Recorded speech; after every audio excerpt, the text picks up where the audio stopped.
Hi and welcome to this topic, crap stuff, or why do things travel such distance, and if there is such a thing as clever design, what does it mean? Part 1 is about crap stuff and fakes, and we're going to give the basics. So we've talked about Miller and stuff in previous topics and units. I think Miller has a really generous take on consumers. He's not overly critical on the fact that people consume lots of things, and he's quite interested in the meaning that people give to stuff. The human side, yeah. The human side, exactly.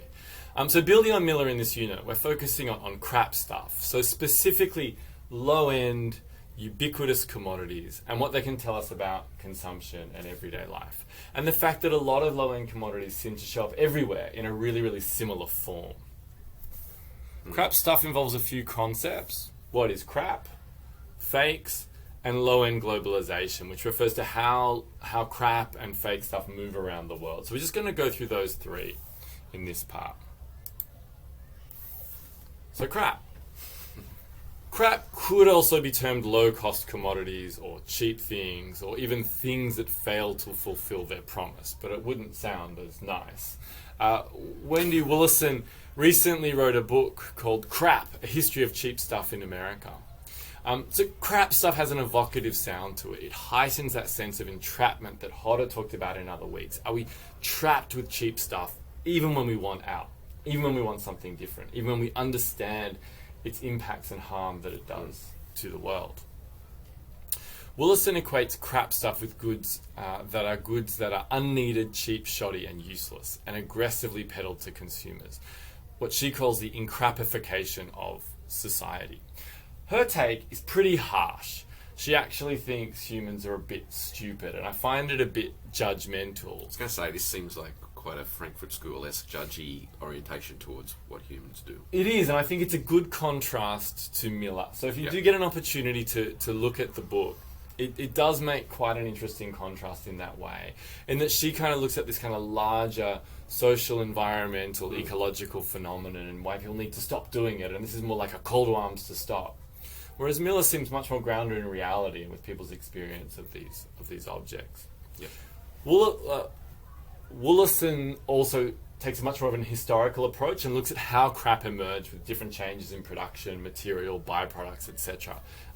In the mid part of the 20th century. So it's quite interesting in that way because it talks about suburbanization and other things. So crap is things, short-term things that get thrown away quickly, plastic. A diamond isn't crap, even though it's useless. Even though it's useless, right. Yeah. Okay. Yeah. So there's the other side that's shoddily made, right? Yeah. Poorly made. And that's such a strange judgment. How do you know if something is or isn't shoddily made? Like, we might have crap stuff. Like, I have a shoehorn that is quite useful, and I think I've had it for 25 years. It's a very simple piece of molded plastic. Yeah. So there's lots of things that are crap that endure. And also I think where this version is too America-centric is that in lots of parts of the world, crap stuff is relished for its utility and its low cost and its replaceability in many senses. So crap is global, and I think that's important to get across. But the same crap objects that clutter houses in our society are often put to extensive and enduring use in other parts of the world. So again, I think as we've tried to look at in this course, where are the points of unevenness, and what can looking at that unevenness tell us a bit more about how consumption technology in everyday life works in different places. But let's just keep with the definition of crap that's cheap, shoddy, and maybe useless stuff. We can work with that, and we can also challenge it as we go along. So second, fakes. Fakes or counterfeit goods mimic designer goods, but are sold more cheaply, and usually in violation of intellectual property rights. Now, it's not always the case. Sometimes fakes are used to pass off as the real thing, but generally most people know they're buying fakes, with a few exceptions like tourist markets, etc., etc., etc. But even then, the assumption is that people understand that what they're buying isn't genuine, or it wouldn't be far less expensive. Do you own fake goods? Not that I know of, no. But like, I don't buy a lot of consumer goods. I mean, things I buy such as, records and stuff like that, they're not really things that are reproduced as fake, I suppose. And what's interesting with records like cheap is clothing kind of is crap in a sense, it's t-shirts. But I don't know whether I have any fakes. I was thinking about fake audiovisuals. which used to be a big thing for people to buy when they went to other countries where property rights weren't enforced. Definitely, but now I definitely that's bought almost a bunch of disappeared. fake Like DVDs fake back in the fake 90s. DVDs, yeah, exactly. Even I probably did buy a pair of fake Nikes in the 90s as well. At like a Parkley market. So Parkley markets had them, but fake goods can be a really crucial part of modern subjectivities. And one of my favourite books about this is Pirate Modernity by Ravi Sundaram, who also runs the Sarai Project. So you can look on the Sarai Project website. They've got lots of open access stuff and photo essays and really interesting things around a whole lot of things, including technology. But Sundaram's argument is about how important getting pirated music in particular is for people to be modern subjects. You could almost call Spotify piracy. Yeah. It's like an officially branded, legalized piracy. And of course, there's different kinds of fakes. There's a big spectrum that end up in markets around the world. And I think it's interesting to look through them. So high quality counterfeits. So they're trying to mimic something that is designed, right? Handbags are a good example. Sneakers are a good example. As close as possible. And so they're mimics, and often made to order. So what you'll often have, I did research with a colleague where we looked at a lot of markets where fakes get produced and factories and where they get sold and who to and how they travel around the world. And what Dan and I discovered was that a lot of buyers come in with specific stuff in mind. So they might come in with the latest Louis Vuitton catalog or Zara catalog or something like that, depending on the end of the market they're going for. And they'll highlight particular pieces, and we even watch this happen. They'll highlight and they'll say, I want 100 of these. And the talented garment assembly workers will make those, produce them, and they buy them, and then they ship them back to Sri Lanka or India or Eastern Africa. And so they're trying to get them as close as possible, and they'll pay more, and they usually have relationships with existing factories. They know each other well, they know they can deliver, or they'll move around if they're not happy with what they want. So the point there is that they're probably going to be sold not in like markets, but in boutiques and other areas where people want to be able to look like they're mimicking global trends and global fashion. The second are like low quality knockoffs, which show that they're fake. They're so obviously fake, but they're just loosely copying a style. Or they might have the symbol on there because people recognize that symbol. Or you'll often find them with one letter change, like Adibas or Supreme or these kinds of things. And that these things spread really quickly, and they often become more ubiquitous than the genuine or original, depending on the context you're in. And so these ones, no one's being fooled by this. That they're just taking factories and producers that are already making stuff. They make a slight modification so no one's going to get in trouble and pump out more. So sometimes things made in one factory will get sold for $45, and stuff also made in the factory will get sold for $5. So it also shows how branding and stuff elevates price, etc. And then overproduced licensed goods. So often stuff that floods the markets of kind of crap stuff are things that Nike contracted a factory to make 1,000 golfing jackets. They made 2,000, kept the other 1,000, and released them onto the market and that kind of thing. And then there's seconds and dead stock, which are often legally on-sold, and you can often buy shops that sell seconds, etc., etc., etc. And then also parody counterfeits that make fun of real brands. Often these are targeting tourists in many countries, but you also see them around anywhere as a kind of subvertising as well. So ways in which consumer cultures, class, ethnicity, race, power are parodied in different ways by using existing brand names. And again, they're fooling nobody. No one thinks it's a genuine item. Yep. But these all kind of fall under the spectrum of fakes or counterfeits in different ways. And then finally, all of this depends upon a kind of flow of goods that move through the world, and particularly the less legal the goods are in terms of obeying international copyright or trade-related intellectual property rights, the more they depend upon low-end mobility to move around the world. And there's a really great book by Gordon Mathews. It's called Ghetto in the Center of the World, and Mathews defines... Got it. There it is. Mathews defines low-end globalization. See, we weren't lying. It's a real book.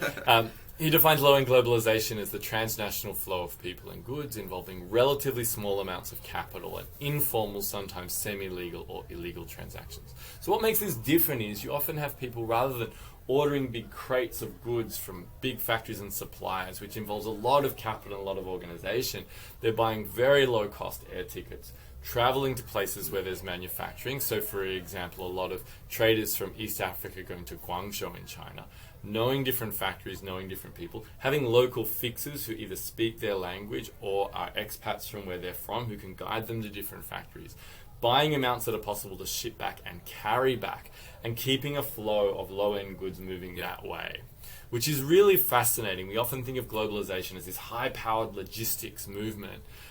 But what Mathews and what we'll talk about in a little bit with Caroline Knowles are drawing our attention to is that really everyday path of moving goods around the world. Yeah, so that we have this imagination of stuff moving around on those massive ships that we see kind of lined up outside Newcastle, which is cold, but like same that have consumer goods, but much globalization happens in people's suitcases. Yes. So bringing back like just a suitcase full of valuable stuff to sell at places like Chungking Mansions in Hong Kong. Yeah, absolutely. And like traders in the border region of India that I visit, the clientele are much more interested in fashion from Southeast Asia than the rest of India. I mean, they're essentially from different ethnic groups. They don't want to look like people in the mainland.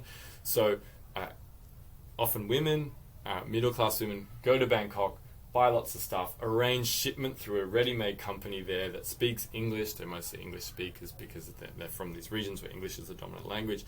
And they'll go through Calcutta, end up back home, and then they'll carry as much as they can on them.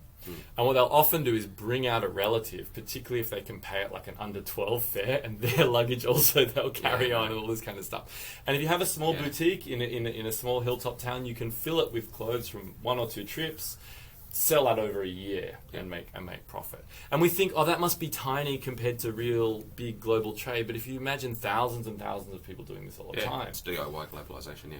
Absolutely. So and the same with electronics. The book is, Ghetto at the Centre of the World, which is Mathews' book. I highly recommend. It's very readable. Yeah. Chungking Mansions in Hong Kong's an incredible place. Yeah. I actually spent a few hours there, I think in 2015, walking around checking it out. Felt sometimes intimidated in that space because there was just so much going on. I sometimes felt that maybe I was going to be ripped off, even though I wasn't kind of by anything. You kind of have that kind of subject position towards feeling out of place and not really understanding what's going on. I really highly recommend that book. Yeah, it's great. And I think what Mathews does that I think we're quite sympathetic to is he just takes one space or one site, right? He takes this series of buildings that function as kind of guest houses, restaurants, small shops. And from that ghetto in the center of the world in Hong Kong, he's able to look at all these different relationships, all these different transactions that spread out across the world. Yeah. So in terms of methodology, trying to understand globalization is really difficult because it seems like it's this invisible big networks of logistics. But he looks at where everything gets kind of, he calls it a node, but where everything kind of shows up and gets deposited. And there are lots of different nodes like that. So it makes a really interesting way to study consumerism. People talk that you can go to Chungking Mansions and buy anything you want, and if it's not there, someone will get it for you. Yeah. So, Mathews is interested in the trade of goods and the livelihoods generated as well through this low-end mobility. What's interesting too is that people migrate to Hong Kong to work in Chungking Mansions from Pakistan, from Sudan, from these other places, because they'll have people from their country coming. And so there's this kind of whole linguistic and ethnic network of trade that develops. And, the stakes of this aren't guaranteed. People don't always benefit or profit from these ventures. But more and more, as the logistics of travel become somewhat cheaper, though at the moment they're going through another spike of cost because of fuel prices and the damage to airlines following COVID. But generally speaking, as cross-continental travel has been democratized so much in the last 30 years, it's often worth the risk. On the flip side of that is there's a whole league of fixers, lenders, etc., in the home country side that sponsor these journeys and will want their money back at the other end. So this is also, in many senses, a kind of bonded trade. But that's a much bigger story to talk about another time. All right, we'll leave it there and then we'll move on to part 2.